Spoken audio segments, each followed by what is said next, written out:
If I could only figure out how to get my team motivated. We are never going to get this project done on time. Oh my god, my payroll numbers are insane. Why are we having all this overtime? Do you have these or similar employee problems? Do you feel like some of your employees are just there for a paycheck? Tired of recruiting, interviewing, onboarding, and training just to find out you must do it all over again? Then it's time for you to find out how to have outrageously awesome employees. Sit back, buckle up, and get ready because we're about to drop a knowledge bomb on you. Please welcome to the mic the host of the show, the man who puts the human in human resources, the 007 of team building, the emperor of employee engagement, Randy Starr.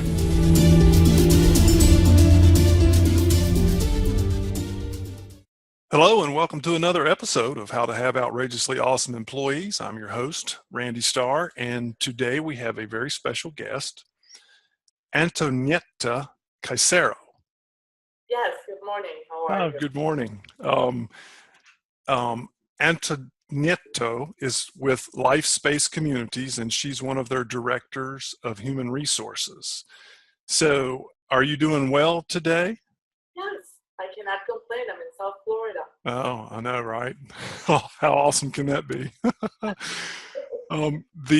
I interviewed two people earlier this week. They were both in Minneapolis, Minnesota. It was 20 degrees and snowing. Oh, wow. I know. It's ridiculous. Yes. So let us get started. And first of all, if you would, tell us a little bit about your background, positions you've held, and about what you do now with Lifespace Communities. Okay. Thank you for bringing me to your show. I've been in the field of HR for over 20 years. I started with a basic entry-level position as an admin assistant for a small HR department in metal stamping in the Midwest, as a matter of fact, in Chicago. My goal when I was going to graduate school was to work for a union environment, and I was very fortunate to get a job right away in that industry. Within the first 3 months, we went through contract negotiations, and we went through a strike. 6 months later, I said, I don't think that this is for me.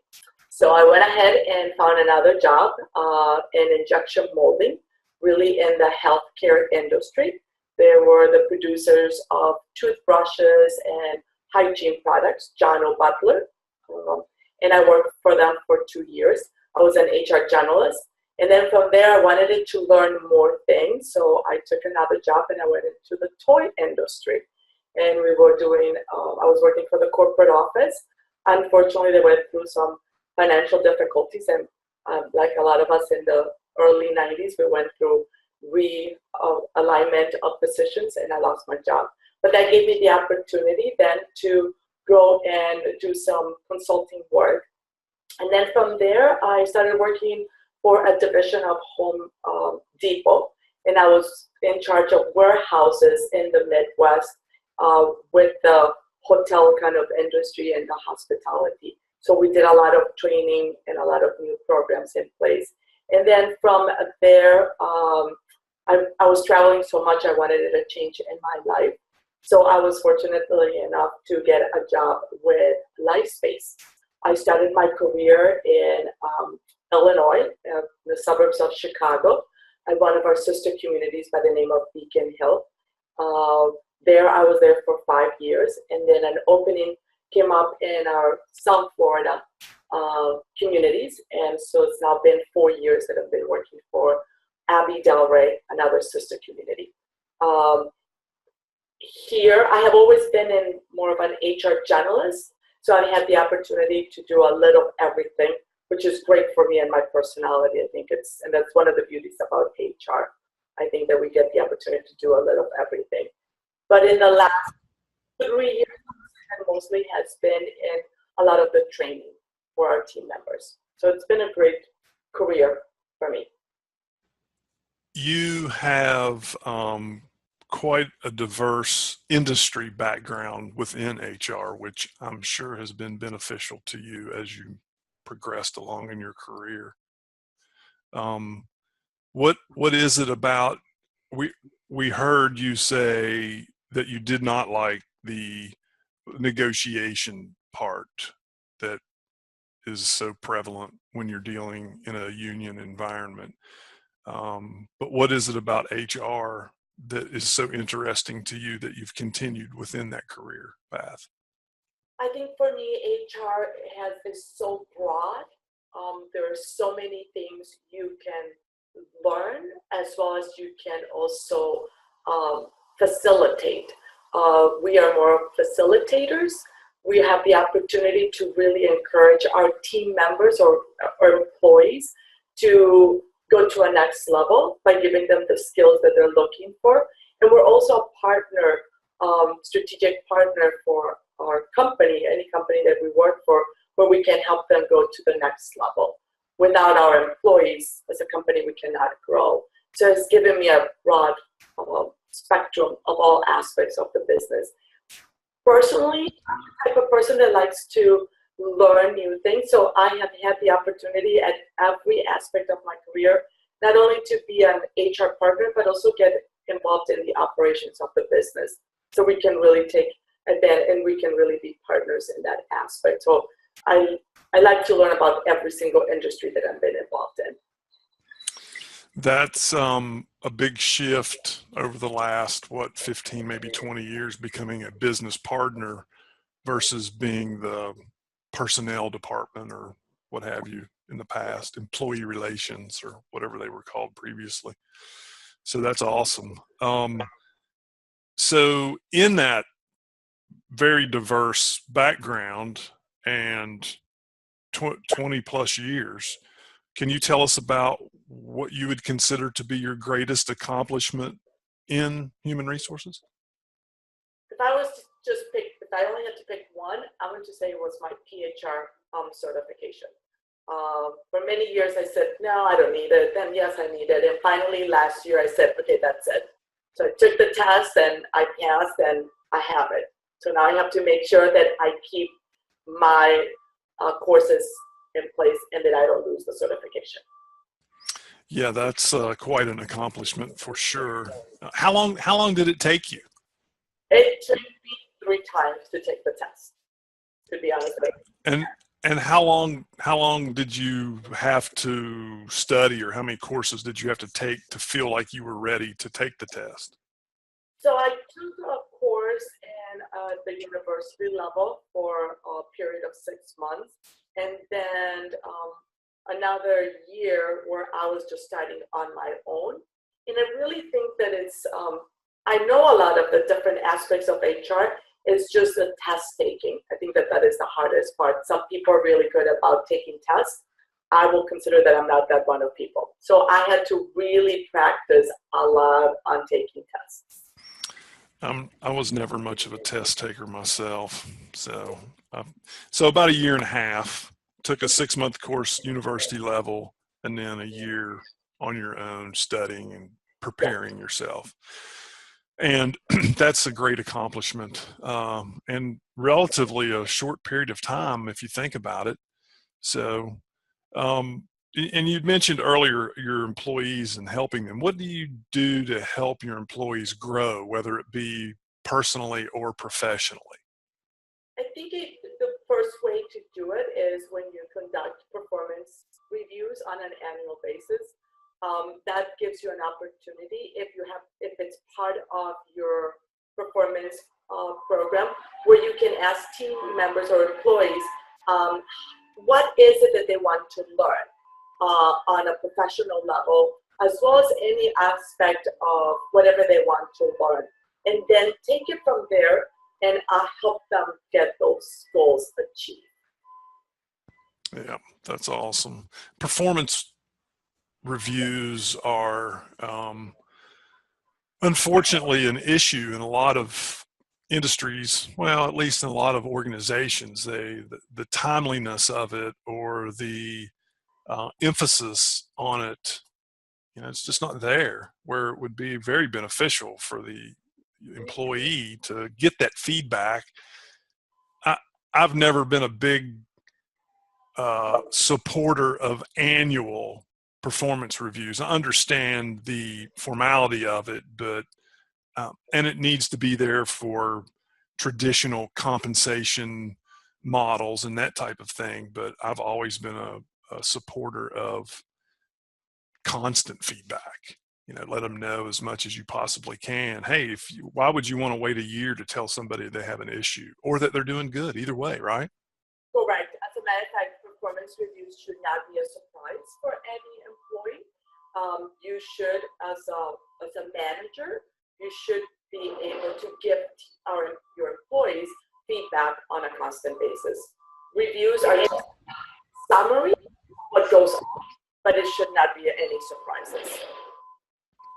I agree 100%. When you sit down for a performance review, you should know how it's going to end before it even begins.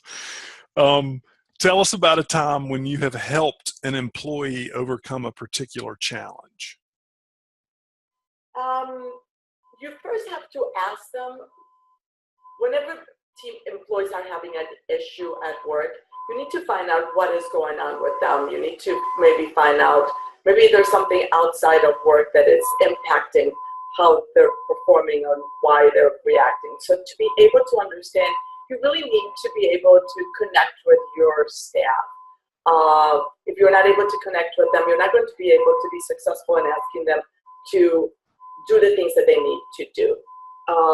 So I think that that's one of the things you can do, be able to connect with your staff on a daily basis. So important. They need to know that you're there to support them.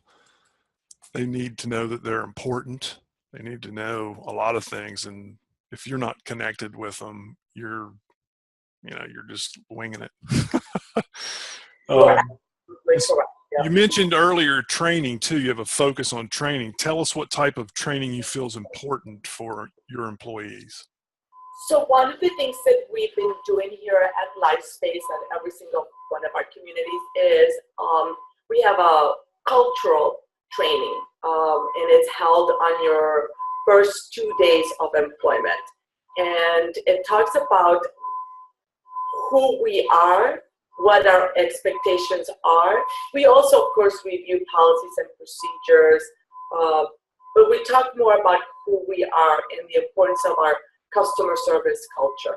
And I think that just by that starting point, then employees know exactly what the expectations are. So that's the first 2 days of employment.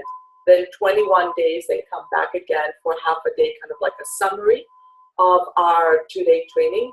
And then on an annual basis, we have the same training. And to be able to maintain that training, we have what we call daily huddles. And that has been the one factor that has probably made the difference in our culture.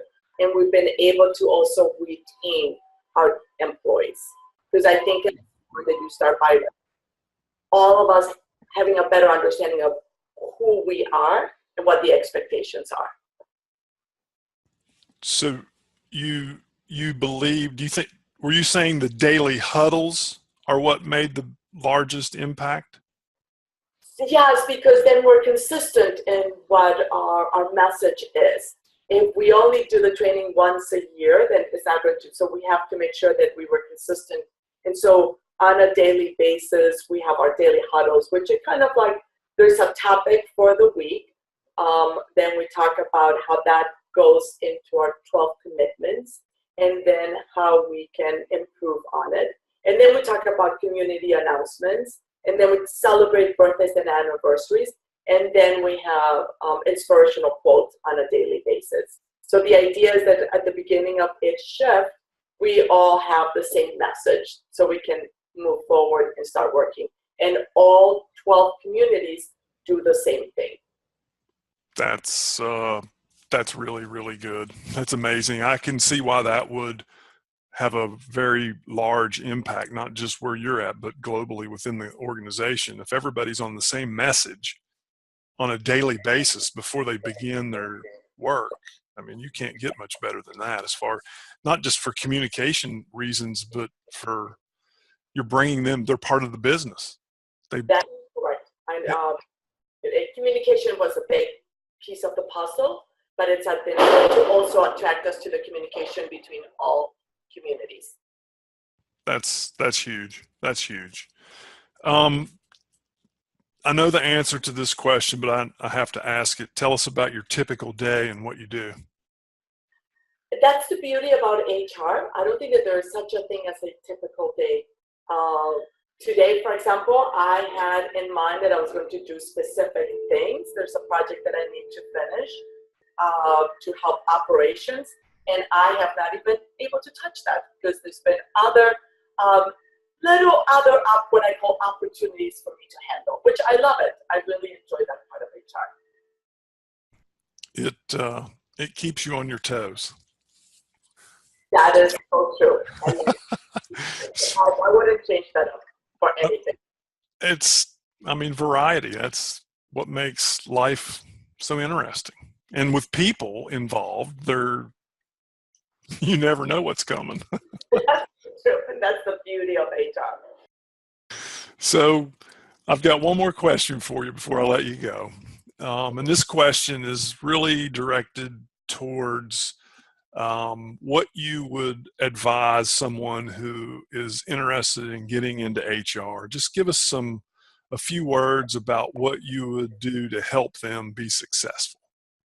I think that you can come up with a lot of things, but I think the most important things is that we have to, when you are in the HR field, ethics becomes a big part of your job. Things are not black and white, so you need to figure out ways, and you can also connect with other people just to get feedback to figure out what will be the best result for that opportunity or issue that you have in mind. With that said, communication skills are very important, as well as strong organizational skills. Because our days are not normal, we need to make sure that we know exactly where our projects are and where we stand in relationship to how the importance of each project. Another part of HR that I think is very important for us in HR, I think it's a difficult one or challenging at times, is conflict resolution or conflict management skills.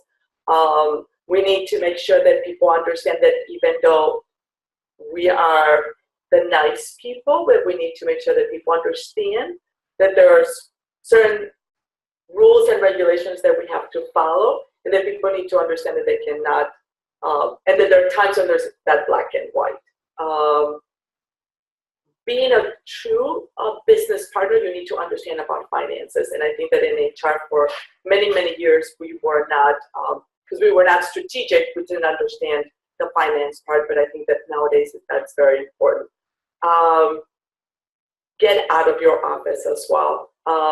You need to make sure that you walk the floor, that people know that you're there, and then they can come here. I think having an open door policy is very important, but if you're in your office all the time, it's not going to be good for your employees.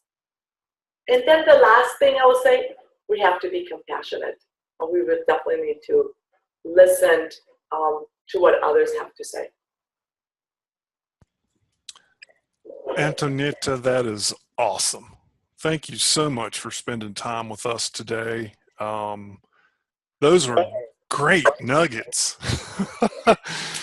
A great background, very diverse industry-wise. You've been doing this for a while, so you have some really insightful tips that everybody hopefully will learn from. Is there anything else you'd like to add before we conclude this episode? Just want to say, whoever wants to get into the HR field, try it out. You're going to love it. And Randy, thank you very much for this opportunity for the interview. Oh, you're very welcome. We thank you for sharing your experience and your wisdom with us. And for those of you who are listening or watching for the first time, please subscribe to the channel so we can inform you when we have another episode available. And thanks again, and bye for now. Thanks for hanging out with us. Please feel free to contact Randy with any questions about team building or employee engagement issues. Subscribe to this channel so you'll be notified when new episodes are published.